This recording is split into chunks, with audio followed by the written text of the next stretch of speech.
Welcome to my channel Bagish education.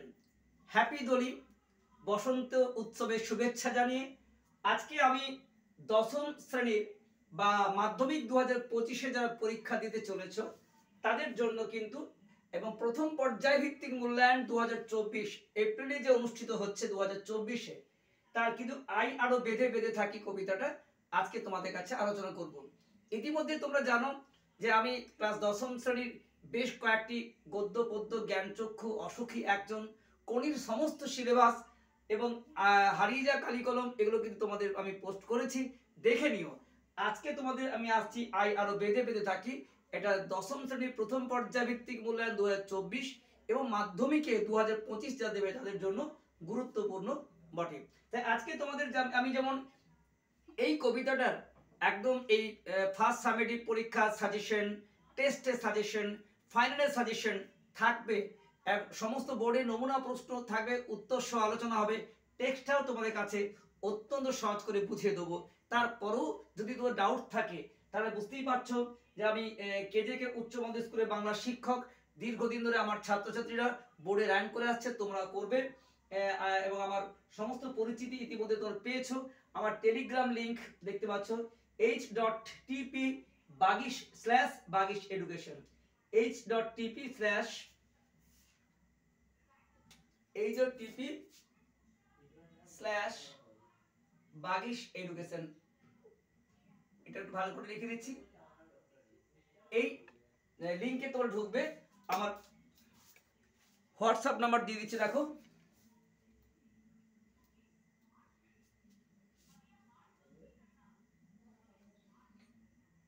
9434160271, R phone number 8250530658। আর আমরা এই কবিতাটা পড়াবার আগে দু চারটা কথা তোমাদের কাছে বলি। কবি শঙ্খ ঘোষ বিখ্যাত আধুনিক কবি, এই অতি সম্প্রতি উনি মারা গেছেন। কবির সাথেও কিন্তু আমার কলকাতায় সাক্ষাৎ শেষ মুহূর্তে যখন উনি অসুস্থ ছিলেন তার আগেও কিন্তু আমি তার সাথে প্রোগ্রাম করেছি। ভীষণ ভালো কবি। তার প্রকৃত নাম হচ্ছে চিত্তপ্রিয় ঘোষ এবং তার ছদ্মনাম কুন্তক। আমরা যে কবিতাটা পড়ব, জলই পাষাণ হয়ে আছে, যাদবপুর বিশ্ববিদ্যালয়ে অধ্যাপনা করেছেন এবং অনেক পুরস্কার সম্মানে সম্মানিত, বাবা মাও ছিলেন শিক্ষক। সেই জায়গা থেকে একটা শিক্ষার উত্তরাধিকার সূত্রে আধুনিক যুগ সমাজে যন্ত্রণা নিয়ে উনি কিন্তু এই কবিতাটা রচনা করেছেন। তা আমরা আরো বেঁধে বেঁধে থাকি। এই কবিতার উৎস কি? জল ই পাষাণ হয়ে আছে, তার বিখ্যাত কবিতা বাবরের প্রার্থনা, যার জন্য আমরা জানি উনি পুরস্কার লাভ করেছেন এবং ভীষণভাবে সম্মানিত হয়েছেন। তা আমরা এত বড় কবিতার মূল বিষয়বস্তু ঢোকার আগে দু একটা কথা বলতে চাই। কোন প্রেক্ষাপটে কবি এটা লিখেছেন আরো বেঁধে বেঁধে থাকি। দেখো আজকে আমরা খুব বিচ্ছিন্ন, সমাজের বিচ্ছিন্ন। আমরা জানি সাম্রাজ্যবাদ দীর্ঘদিন ধরে ভারতবর্ষকে ভয় দেখিয়েছে, শাসনতন্ত্রের আঘাত, স্বৈরাচারবাদ এবং আমরা জানি পাক মদত, পাক হানা ভারতবর্ষে বারে বারে ঘটেছে, বোমা পড়েছে, অসংখ্য মানুষ, নারী, শিশুর মৃত্যু ঘটেছে। সেই দৃশ্য কবির চোখে দৃশ্যমান হয়েছে, আর সেই অভিজ্ঞতা নিরিখেই কিন্তু কবি এই কবিতাটা রচনা করেছেন। এই প্রেক্ষাপট থেকেই তোমাদের কিন্তু কবিতা পড়তে হবে।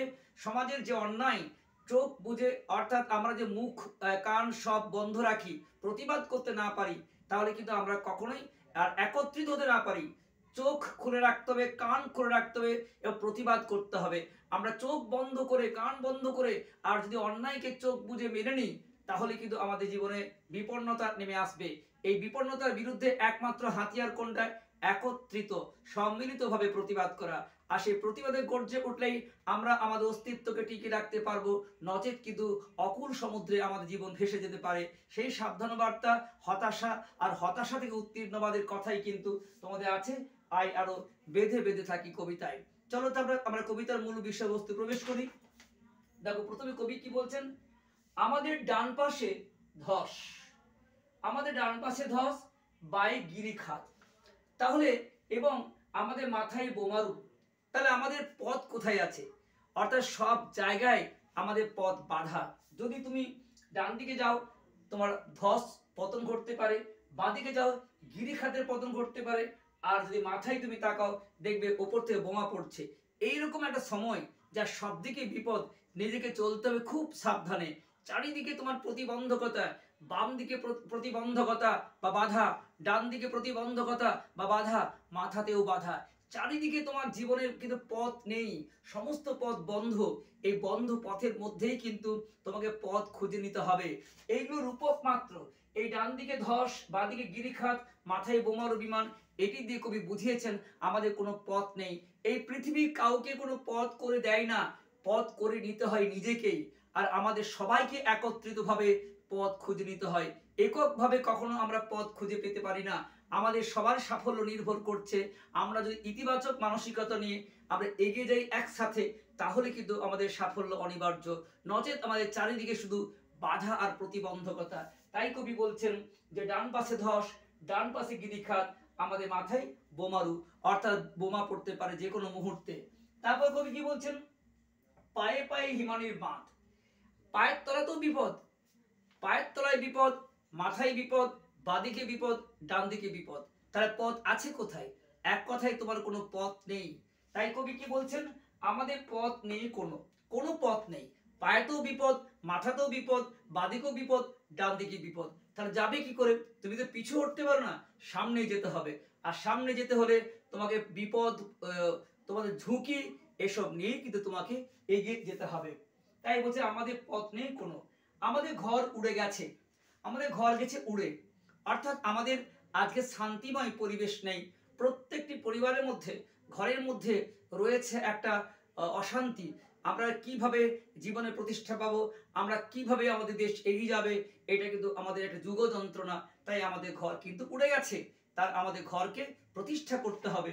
তাই বলছেন আমাদের ঘর গেছে উড়ে, অর্থাৎ ঘর কিন্তু আমাদের স্থির নেই, আমাদের ঘর কিন্তু সাম্রাজ্যবাদীদের হাতে চলে গেছে। সেইখান থেকে আমাদের ঘরের শান্তিকে ফিরিয়ে আনতে হবে। আমাদের শিশুদের সব ছড়ানো রয়েছে কাছে দূরে। যারা অসহায় শিশু তারা আগে মৃত্যুবরণ করেছে আমরা জানি, কারণ হঠাৎ করে বোমা পড়লে আমরা সবাই ছুটে বেরিয়ে যেতে পারি। নারী আর শিশুরা কিন্তু সহজে গৃহবন্দী থাকলে বেরোতে পারে না। তাই সবচেয়ে প্রথম মৃত্যু হয়েছে আমরা জানি শিশুদের। তাই শিশুদের মৃতদেহ এখানে ওখানে সেখানে ছড়ানো রয়েছে। তাই কবি বলেছেন আমাদের শিশুদের সব ছড়ানো রয়েছে কাছে দূরে। কোনো শিশুদের মৃতদেহ আছে কাছে, কোনো শিশুর মৃতদেহ রয়েছে পুড়ে এখানে ওখানে ছড়ানো। সৎকার করার লোক পর্যন্ত পাওয়া যায়নি, এমনই দুর্বিষহ মুহূর্ত আমাদের জীবনে গেছে। এই যে মৃত্যু, এই যে হাহাকার, এই যে যন্ত্রণা, এই যন্ত্রণা নিয়ে কি বিপন্নতার কবি বেঁচে থাকতে পারেন? কবি মাত্রই আশাবাদী। তাই কবি কি বলছেন দেখো, আমরাও তবে এইভাবে এই মুহূর্তে মরে যাব নাকি? তাহলে আমরা কি এই মুহূর্তে এইভাবে ভয় পেয়ে মরে যাব, নাকি সাহস ভরে এগিয়ে যাব? কোনটা হওয়া উচিত? কবি কিন্তু আমাদের সামনে প্রশ্ন রেখেছেন যে এইভাবে কি আমরা মরে যাব? কিন্তু সত্যি তো আমাদের কোনো পথ নেই। তাই আবার কবি ধ্রুপদী কবিতা লাইন একই কথা বলছেন, আমাদের পথ নেই আর। অর্থাৎ একটু পার্থক্য দেখো, এখানে কবি বলেছেন আমাদের পথ নেই কোনো, আর এখানে বলছেন আমাদের পথ নেই আর। তাহলে এই দুটির মধ্যে পার্থক্য, এখানে কোনো আছে, এখানে আর আছে। এই শব্দ দুটো তোমরা কিন্তু মনে রাখবে, না হলে কিন্তু বিপদে পড়বে অবজেক্টিভ বা ছোট প্রশ্নের ক্ষেত্রে। কাজেই এই লাইন দুটো সবটাই মিল আছে, এটা কোনো আর এখানে আর। অর্থাৎ আমাদের পথ, কোনো পথ নেই, আর আমরা আরো পথ কোনো খুঁজে পাচ্ছি না। আর কবি এই ধ্রুপদী কবিতে বারবার বলছেন মুক্তির একটি পথ, এটি বারবার এসেছে, আই আরো বেঁধে বেঁধে থাকি। যদি আমরা একসঙ্গে থাকতে পারি তাহলে কিন্তু আমরা এই বিপদ থেকে মুক্তির পথ খুঁজে পাবো। এই পৃথিবীর সমাজবদ্ধ জীব, এই সমাজে কেউ কখনো একা বাঁচতে পারে না। লড়াকু মানসিকতা থাকলেও যারা ঐক্যবদ্ধভাবে এগিয়ে চলে তাদের মধ্য দিয়ে তোমার কিন্তু এগিয়ে যেতে হবে। অর্থাৎ যদি তুমি এককভাবে লড়াই করো, সেই লড়াই কিন্তু সাফল্যতা আসবে না। সফলতা নির্ভর করছে কিসের উপর? না, তোমার একত্রিত লড়াইয়ের উপর। তাই কবি বলছেন যে আমাদের লড়াই করতে হবে কিন্তু একসাথে একত্রিত ভাবে। এবং বলছেন যে আমরা যে লড়াই করছি এই লড়াইয়ের কোনো ইতিহাস নেই। যারা সমাজ তৈরি করছে, সমাজকে যারা বাঁচিয়ে রেখেছে, এই লড়াকু মানুষের কোনো ইতিহাস নেই। শুধু ইতিহাস আছে সাম্রাজ্যবাদীদের, অত্যাচারীদের, শোষকদের ইতিহাস আছে। ইতিহাস খুললেই তুমি রাজতন্ত্রের কথা পাবে, অত্যাচারীর কথা পাবে, কিন্তু লড়াকু মানুষের কথা তুমি ইতিহাসে পাবে না। যারা এই সমাজকে, যারা আমাদের মুখের অন্ন তুলে দেয়, যারা রক্তাক্ত পরিশ্রম করে এই সভ্যতাকে এগিয়ে নিয়ে চলেছে, তাদের কথা কিন্তু ইতিহাসে কোথাও লেখা নেই। যারা রক্তের বিনিময়ে, সভ্যতার বিনিময়ে রাজতন্ত্রকে যারা সাহায্য করেছে, যুদ্ধ করেছে, সেই সৈনিকদের কথা ইতিহাসে লেখা নেই। কৃষক, শ্রমিক, মেহনতি মানুষের কথা ইতিহাসে লেখা নেই। তাই কবি বলছেন আমাদের ইতিহাস নেই কোনো, আমাদের কোনো ইতিহাস নেই। পৃথিবীতে আমরা যারা লড়াই করছি তাদের ইতিহাস কখনো নেই, থাকবেও না।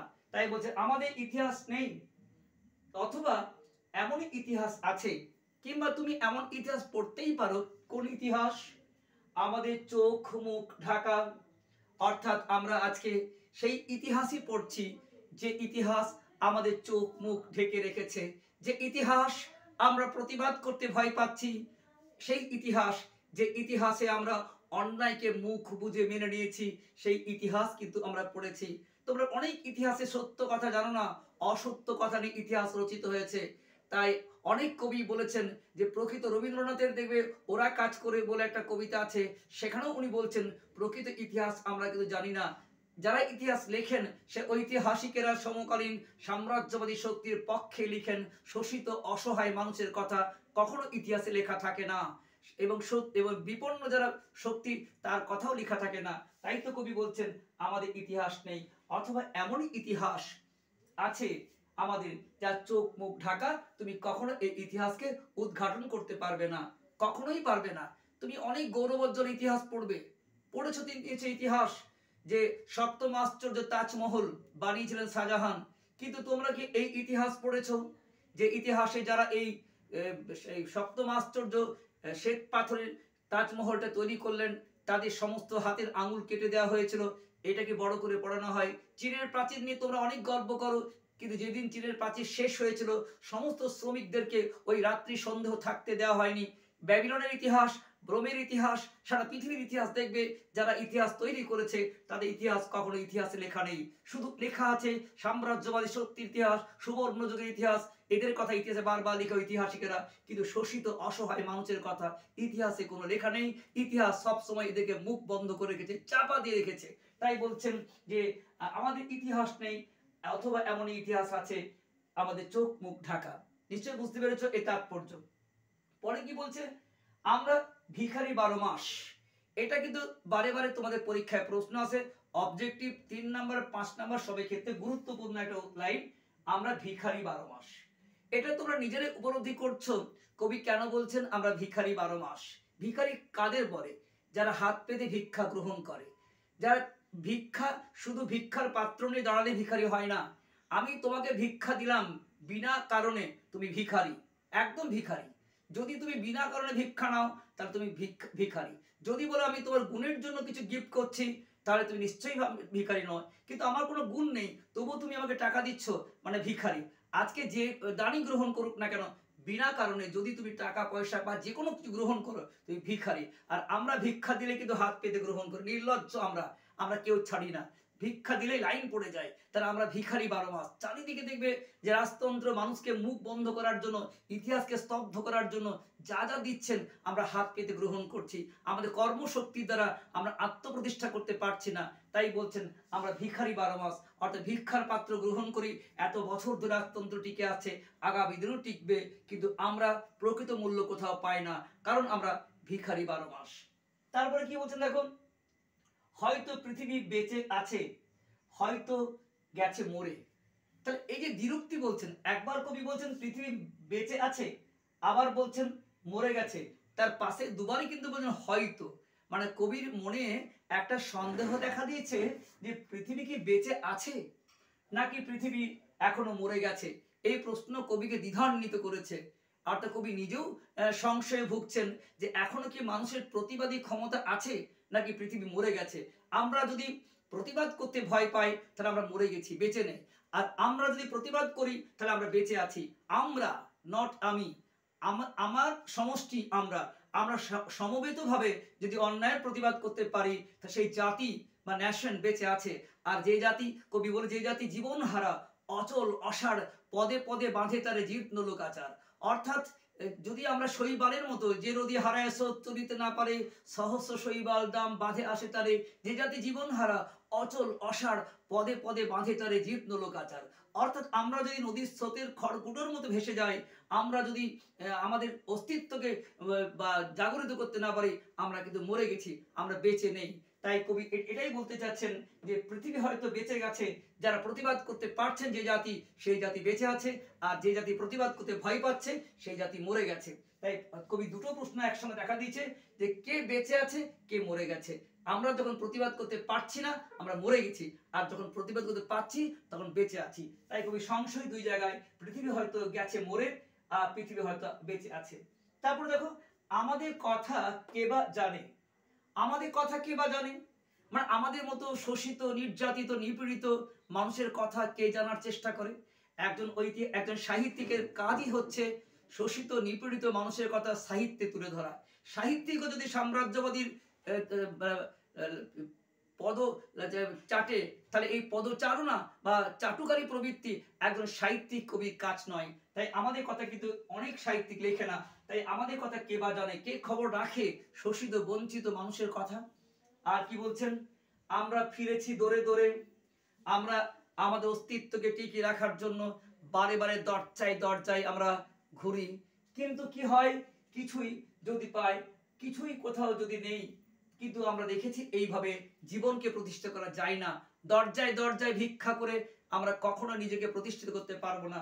জীবনকে প্রতিষ্ঠা করতে হলে আমাদের লড়াকু মানুষের দরকার, একত্রিত হয়ে প্রতিবাদ করতে হবে। আর বলছেন, যারা এই প্রতিবাদ করেন তারা সংখ্যায় খুবই কম, আর এই কয়েকজন সংখ্যা বুদ্ধিজীবী মানুষকে কবি চান তার জায়গায় আনতে। তাই কবি কি বলছেন, তবু কজন আছি বাকি। যারা এইটা করছেন তারা হয়তো খুব কম সংখ্যক মানুষ, এই কজনকে কবি চান, এই বুদ্ধিজীবী মানুষ যারা তবু বলে চিহ্নিত করছেন, তবু তো কজন আছে বাকি, মানে তবু তো কজন প্রতিবাদ করে, আর এই কজনই এই সমাজকে পরিবর্তন করবে, ইতিহাসকে বদলে দেবে, আর এই কজনের জন্য কবি প্রার্থনা করছেন। আর শেষ কথা আবার বলছেন, আই আরো হাতে হাতে রেখে, আই আরো বেঁধে বেঁধে থাকি।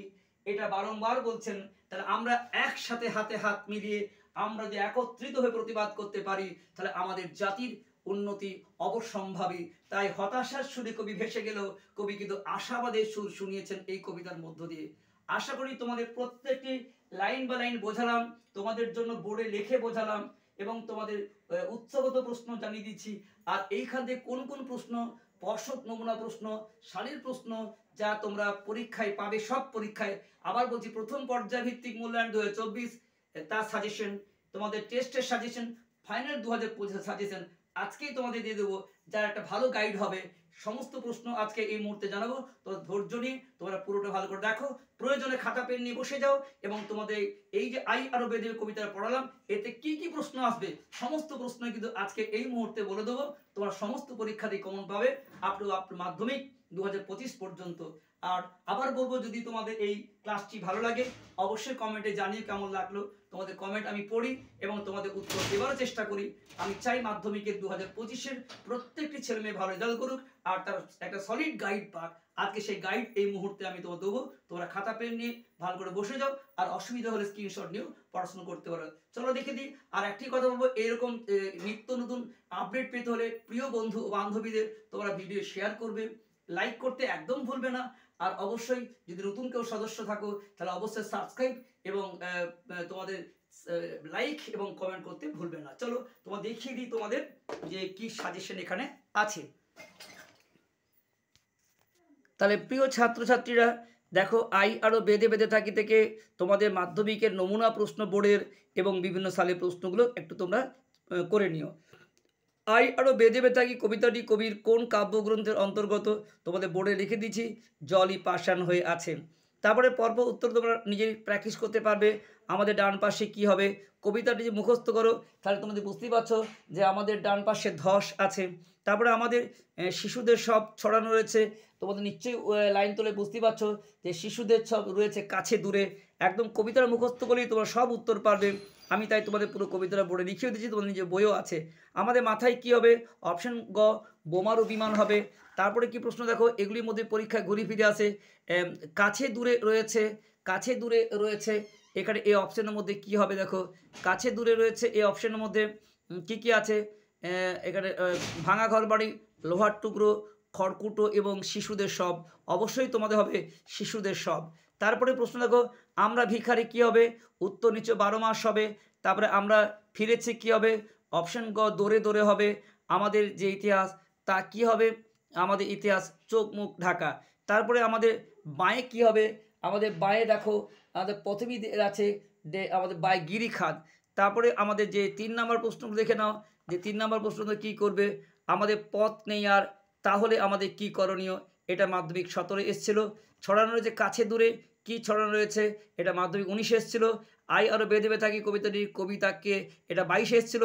পৃথিবী হয়তো মরে গেছে, পৃথিবী সম্পর্কে এমন বলার কারণ মাধ্যমিক 24 এসছিল। আমাদের ইতিহাস নেই একথা বলা হয়েছে কেন, এটি বোর্ডের পর্ষদ নমুনা প্রশ্ন। ধস এবং গিরিখাত শব্দের আক্ষরিক অর্থ গুরুত্বপূর্ণ, এখনও মাধ্যমিকে আসেনি। আমাদের ইতিহাস নেই কথার অর্থ, এটিও মাধ্যমিকে আসেনি, ভালো করবে। আমাদের চোখ মুখ ঢাকা বলার তাৎপর্য, এটিও আসেনি। বেঁধে বেঁধে থাকি, এখানে বেঁধে বেঁধে থাকার অর্থ কী, এগুলো তোমরা করে নিও। আর যদি উত্তর অসুবিধা হয় তোমরা অবশ্যই আমার যে টেলিগ্রাম চ্যানেল আছে সেখানে জানিও, আমি তোমার যে কোনো প্রশ্নের সমাধান করে দেবো। আর তোমাদের যে পরবর্তী যে প্রশ্নগুলো আছে, 3 নম্বরের প্রশ্ন এবং 5 নম্বরের প্রশ্ন আমি বলেই দিলাম। এখানে 3 নম্বর প্রশ্নের মধ্যে তোমাদের যেগুলো আছে দেখে নাও। আমাদের ইতিহাস নেই, কে কেন এমন কথা বলেছেন, এটা 18 এসেছিল। আমরা ভিখারি 12 মাস, আমরা বলতে কারা, ভিখারি শব্দ ব্যবহার করতে চেয়েছেন কেন, মাধ্যমিক 23 এসেছিল। আমাদের ইতিহাস নেই, এই উপলব্ধির কারণ, এটা কিন্তু অনেকবার তোমাদের পর্ষদ মডেল টেক্সট এসছে। আমরা ভিখারি 12 মাস, এর অর্থ, এটাও তোমাদের যে ইউনিট টেস্টের প্রত্যেকবারে পরীক্ষায় আসে। আমাদের শিশুদের সব ছড়ানোর কাছে দূরে, এই তাৎপর্য ব্যাখ্যা করো। আর আমরা ফিরেছি দৌড়ে দৌড়ে, এ আমরা কারা, এমন অবস্থার কারণ। আর তোমরা এখান থেকে 5 নম্বর যে প্রশ্ন করবে, এই 3-4টির মধ্যে আসে। 1 নম্বর হচ্ছে আমরাও তবে এই মুহূর্তে মরে যাব নাকি, একথা মনে হচ্ছে কেন। এবং দ্বিতীয় প্রশ্ন, আই আরও বেঁধে বেতাকি কবিতা বিষয়বস্তু সংক্ষেপে আলোচনা করো। এই প্রশ্নটা 20তে এসেছিল, 18 এবং 20 পরপর দুটো প্রশ্ন। তারপর আমরা ভিখারি 12 মাস, কোন পরিস্থিতিতে আমরা ভিখারি, এই অবস্থা বলতে কবি কি মনে করেছেন, এটা 24 এসেছিল। তোমরা নিশ্চিতভাবে এটা বাই চান্স দিতে পারে তোমাদের এই প্রথম পর্যায়ভিত্তিক মূল্যায়নে। আর এটা খুবই ইম্পর্টেন্ট প্রশ্ন, আই আরও বেঁধে বেতাকি কবিতার কবি কেন বেঁধে থাকার পরামর্শ দিয়েছেন। এই হলো তোমাদের প্রশ্নপত্র। প্রিয় ছাত্রছাত্রীরা, তাহলে তোমাদের জানিয়ে দিলাম আই আরও বেঁধে বেঁধে থাকি কবিতার সমস্ত প্রশ্ন কি কি আসতে পারে তোমাদের প্রথম পর্যায়ভিত্তিক মূল্যায়ন 10ম শ্রেণীর এপ্রিলে যেটা হচ্ছে। টেস্টে কি প্রশ্ন আসতে পারে, ফাইনালে কি আসতে পারে, সমস্ত সাজেশন তো আমরা দেবই। আর তোমরা এখন এই মুহূর্তে সমস্ত গুরুত্বপূর্ণ প্রশ্ন উত্তর সহ আলোচনা করা হলো। তোমরা অবশ্যই সঙ্গে থেকো এবং প্রিয় বন্ধু ও বান্ধবীদের আবার বলছি শেয়ার করো। সারা পশ্চিমবঙ্গের প্রত্যেক ছাত্রছাত্রীর জন্য একটা ভালো প্ল্যাটফর্ম হয় বাগিশ এডুকেশন, বাগিশ স্যার। তোমাদের 2025-এ যেমন সমস্ত 24-এ যেমন প্রশ্ন কমন ছিল, 2025-এ তোমাদের কিন্তু সব প্রশ্ন কমন থাকবেই। আর তোমরা 100% কমন পাবেই। স্ট্যান্ডার্ড নোটস পেতে কিন্তু তোমরা অবশ্যই আমার সঙ্গে যোগাযোগ করো। তোমাদের তো আমি হোয়াটসঅ্যাপ নাম্বার দিয়ে দিচ্ছি 9434160271। আর আমার ফোন নাম্বার 8250535658, যাতে একই নোটস তোমাদের গড় নাম্বার না পাও, তার জন্য তোমাদের আলাদা নোট তৈরি করা আছে ভালো নম্বর পাওয়ার জন্য। তোমরা আমার সঙ্গে যোগাযোগ করতেই পারো। আর তোমাদের যে আমি টেলিগ্রাম লিঙ্ক তো দিয়েছি h.tp বাগিশ এডুকেশন, এছাড়া আমার হোয়াটসঅ্যাপ চ্যানেল আছে তোমাদেরকে সাহায্য করার জন্য। তোমরা সঙ্গে থেকো, ভালো থেকো এবং তোমাদের আসছে নেক্সট ভিডিওতে দেখা হচ্ছে তোমাদের পরবর্তী ভিডিওতে। এই পর্যন্ত সকলে ভালো থেকো, সুস্থ থেকো।